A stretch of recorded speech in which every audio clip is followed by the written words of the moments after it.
Exam जो है ना वो कभी भी आसान नहीं होता। कई लोग होंगे आपके साथ कि वो कह रहे होंगे जब आप आर्टिकल्स के बाद स्टार्टिंग होती है और वो कहते हैं कि भई 4 पेपर दे देते हैं, या कैफ में होते हैं वो कहते हैं कि हम 4 पेपर देते हैं। लेकिन आपने उन पे नहीं जाना, आपने अपना एनालिसिस करना है। जैसे ही आप पास करते हैं एक, तो आपका कॉन्फिडेंस बूस्ट मिलता है और आपको जो आपके वीकनेसेस भी होती हैं वो आपकी ख़त्म हो जाती है। हमारी जो फर्म है यानी कि यूसुफ आदिल, उसके अंदर जो है यानी कि आपको जो फर्स्ट अटेम्प्ट होती है उसमें मेजॉरिटी आपको, अगर आपने 4 देना चाहते हैं, 3 देना चाहते हैं, आपकी जो मर्ज़ी होती है उतनी आपको मिलती हैं छुट्टियाँ। और वो ये नहीं करते कि आपको बाद में बुलाएँ, जो वो उस टाइम पे होता है। अब तो 1 साल के बाद आपके पेपर स्टार्ट हो जाते हैं, तो उसमें आप एक सेमी सीनियर लेवल पे होते हैं, तो आपका जो सीनियर होते हैं वो बहुत ज़्यादा सपोर्टिव होते हैं। और पार्टनर भी वो ये आपको इनकरेज करते हैं कि जो बच्चा फर्स्ट अटेम्प्ट है उसको आप इतना ज़्यादा ना करें, तंग ना करें, उसको छुट्टियाँ उतनी ही मिलें जितनी आपके पॉलिसी के मुताबिक।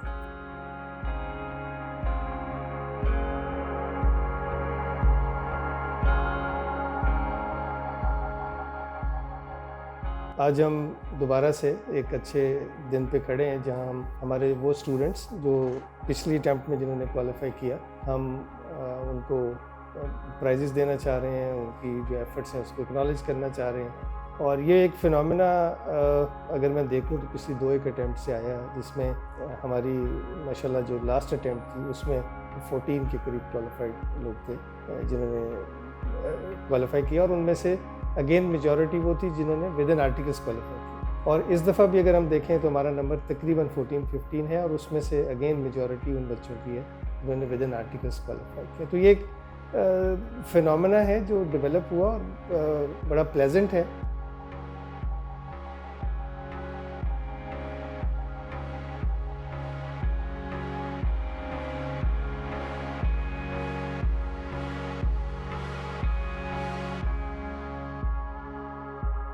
अस्सलाम वालेकुम, मेरा नाम ऐना अब्दुल हकीम है और I am currently working as an assistant manager in Yusuf Adil chartered accountants, और मैंने विद इन आर्टिकल्स क्वालिफाई किया था। ये फील्ड डिफ़िकल्ट होती है, नो डाउट। इसमें आपको काम के साथ साथ पढ़ना भी पड़ता है। जब तक तो मैंने क्वालिफाई नहीं किया था तब तक तो लाइफ में सिर्फ स्टडीज़ ही थी, बट आफ्टर क्वालिफिकेशन अब मेरे पास टाइम होता है, मैं फ्रेंड्स एंड फैमिली को टाइम ईजिली दे पाती हूँ। और यही है कि अगर आपके पास स्ट्रॉन्ग डिटर्मिनेशन है और आपको पता है कि आपने क्वालिफाई करना है, फिर आपको ये भी पता होना चाहिए कि आपने काम भी करना है। काम करने के बाद जो भी फ्री टाइम है उसमें आप पढ़ें। आई वॉज़ लकी इनफ कि मेरी फ़र्म के जो पार्टनर लेवल के लोग थे वो काफ़ी सपोर्टिव थे हमारी फ़र्म के ओवरऑल ही सारे ट्रेनीज़ की स्टडीज़ को लेके। स्पेशली हमारे पार्टनर हैज़ रिज़ल्ट के बाद वो नेक्स्ट डे क्लाइंट पे अगर आपका इंटरेक्शन हो गया, सबसे पहला क्वेश्चन उनका यही होता है कि आपका रिज़ल्ट कैसा रहा। एक वो भी एक फैक्टर था मेरे लिए कि मुझे थोड़ी शर्म आती थी कि अगर इन केस मेरा रिज़ल्ट अच्छा नहीं आया तो उनको बताते हुए अच्छा नहीं लगेगा। तो वो काफ़ी सपोर्ट करते थे। इसके साथ साथ हमारे जो सीनियर पार्टनर हैं राना साहब, वो आफ्टर रिव्यूज़ बच्चों को ये भी बताते थे कि एटलीस्ट 2 आवर्स एवरी डे आपको पढ़ना चाहिए ताकि आप अपना सीए क्लियर कर लें। अल्हम्दुलिल्लाह हमारी फर्म का अच्छा कल्चर है मैनेजरियल लेवल पर और फिर उससे ऊपर पार्टनर लेवल पे भी, जिसकी वजह से हमारी फर्म में रेशो काफ़ी ज़्यादा है क्वालिफाइड चार्टर्ड अकाउंटेंट्स की as compared to other firms.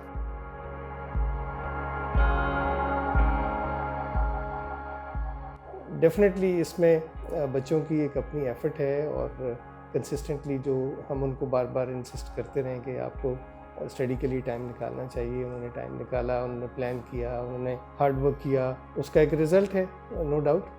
और फार्म भी जहाँ तक उनके साथ कंट्रीब्यूट कर सकी, फॉर एग्जांपल बच्चों को ज़रूरत होती है कि उनके साथ कुछ ज़्यादा लेट सिटिंग्स ना करवाई जाएँ, उनको पढ़ने के लिए टाइम दिया जाए। अदरवाइज़ जब एग्ज़ाम लीव्स का टाइम आता है तो उनको मैक्सिमम खुले दिल के साथ एग्ज़ाम लीव्स दें। तो हमने भी अपनी एक एफ़र्ट की और फिर साथ साथ उनको मॉनिटर भी करते रहे, हमसे एक प्रोग्रेस लेते रहें। तो हमने अपना रोल प्ले किया, उन्होंने अपना रोल प्ले किया।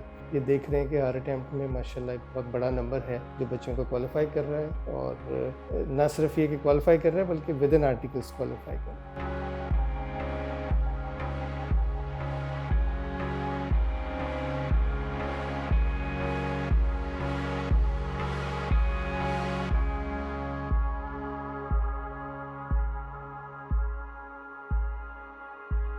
अस्सलाम वालेकुम, मेरा नाम अब्दुल्ला ख़ान है।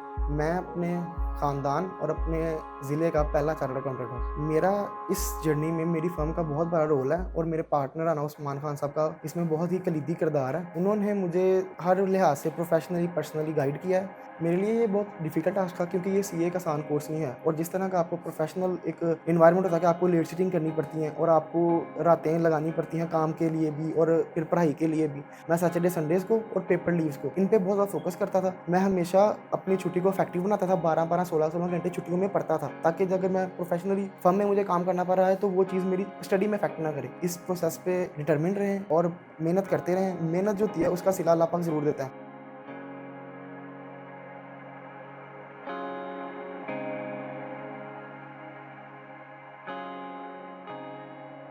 हम बच्चों को जो है वो ऐसा एनवायरनमेंट प्रोवाइड करते हैं, डे 1 से हम उनके साथ प्लान करते हैं कि अपनी वो लीव्स को कैसे यूटिलाइज़ करेंगे, कैसे प्लान करेंगे, कैसे वर्क और स्टडीज़ को बैलेंस करके चलेंगे, क्लासेस कब कब उन्होंने अटेंड करनी है और अकॉर्डिंगली रेगुलर उनसे अपडेट्स हम लेते हैं, पेपर्स का क्या स्टेटस है, इनकरेज करते हैं। जो बच्चे टाइमली पेपर्स पास करते हैं उनको एडिशनल लीव्स ऑफ़र करते हैं और अकॉर्डिंगली एक ऐसा कल्चर हमने फर्म के अंदर बनाया हुआ है कि जो पेपर पास करते हैं उनको एक मोटिवेशन मिलती है और they try to qualify as soon as possible.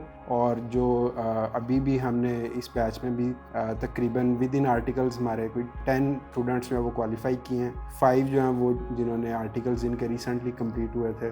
Around 15 का स्टाफ जो है वो अभी हमारा क्वालिफाई हुआ है। तो this is the evidence that we are providing an opportunity and an environment in which they can grow, they can Excel.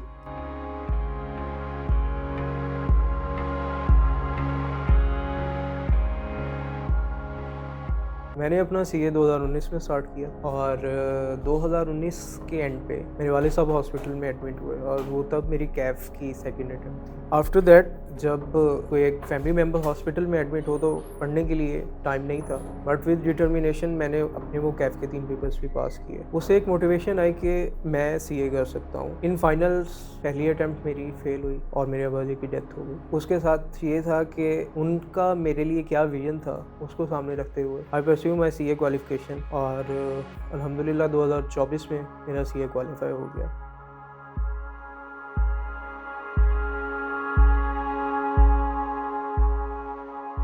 हमारी फर्म की एक लीडरशिप की तरफ से सेट टोन के स्टूडेंट्स को फैसिलिटेट करना in any manner to get their qualification completed और उसके साथ साथ जो उनकी प्रोफेशनल ट्रेनिंग, प्रोफेशनल ग्रूमिंग होती है उसके अंदर जो हर किस्म की असिस्टेंस होती है, मतलब we have open door policy. अस्सलाम वालेकुम, मेरा नाम हमज़ा अली है और मैंने रिसेंटली इस अटेम्प्ट में सीए क्वालिफाई किया है, जो ऑब्वियसली इजी नहीं था। इसमें काफ़ी मुश्किलात आती हैं। इसमें ऑब्वियसली मेरी सक्सेस में फर्म का भी एक अहम रोल है। तो एक ऑब्वियसली जो सबसे बड़ी डिफ़िकल्टी जो आगे आने वाले स्टूडेंट्स फेस करेंगे वो ये टाइम मैनेजमेंट का। टाइम मैनेजमेंट एक काफ़ी मुश्किल चीज़ है। कैफ के बाद जब आप सीफैप में आते हैं, आर्टिकल्स के साथ टाइम मैनेज नहीं कर पाते। आपने जब आपकी एग्जाम भी स्टार्ट नहीं हो रही उससे पहले आपने सब कुछ सिलेबस कवर कर लेना है। उसके बाद आपने एग्जाम लीज में सिर्फ अपने पास पेपर से फोकस करना है। और ऑब्वियसली मैं अपनी फर्म को भी इसी क्रेडिट देना चाहूँगा। फर्म ने कभी हमसे अनयूजुअल लेट सिटिंग और अनयूजुअल वर्क नहीं करवाया।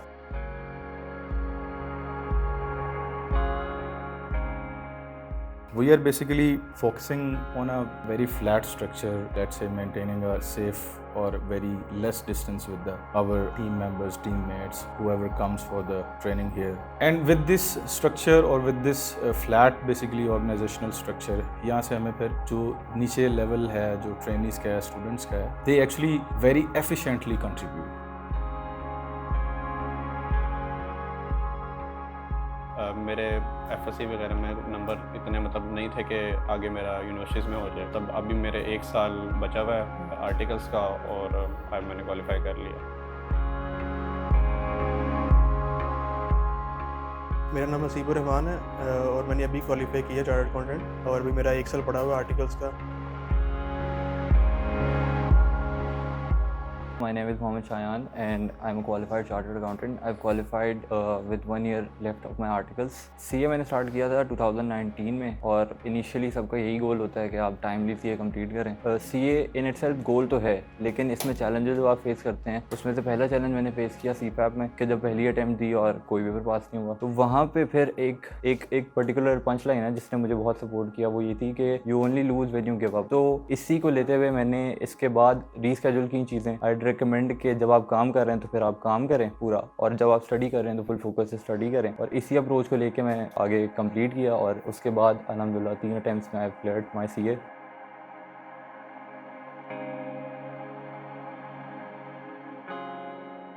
देखिए, मैं थोड़ा सा, वैसे तो आप लोगों से बातचीत होती रहती है कुछ लोगों से, जैसे मैंने शुरू में भी कहा कि एक तो जब आप क्वालिफाई करके अपना वो स्टार्ट लेते हैं कैरियर का, तो आपको ये डिसाइड करना है अपने एप्टीट्यूड को और अपने माइंडसेट को सामने रखते हुए कि मेरे लिए क्या एक ऑप्शन है, ये लाइन है जिसको मैंने चूज़ करना है. प्रोफेशन में जाना है लॉन्ग टर्म के लिए, मुझे इंडस्ट्री में रहना है, इंडस्ट्री में जाना है. अगर प्रोफेशन में रहना है तो कहाँ जाना है, ऑडिट में जाना है, टैक्स में जाना है, एडवाइजरी में जाना है, ठीक है.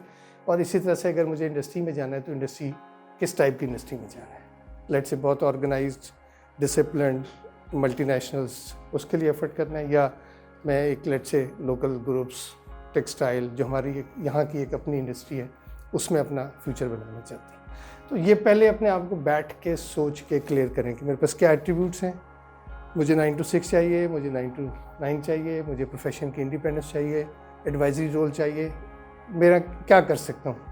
तो जब आप ये डिसाइड कर लें, अपनी वैल्यूएशन कर लें, तो फिर उसको परसू करें. ये नहीं कि अच्छा जो जॉब सामने आ रही है तो कर लो, ऐसे नहीं करना. थोड़ा सा डिसीजन सोच समझ के कर लें.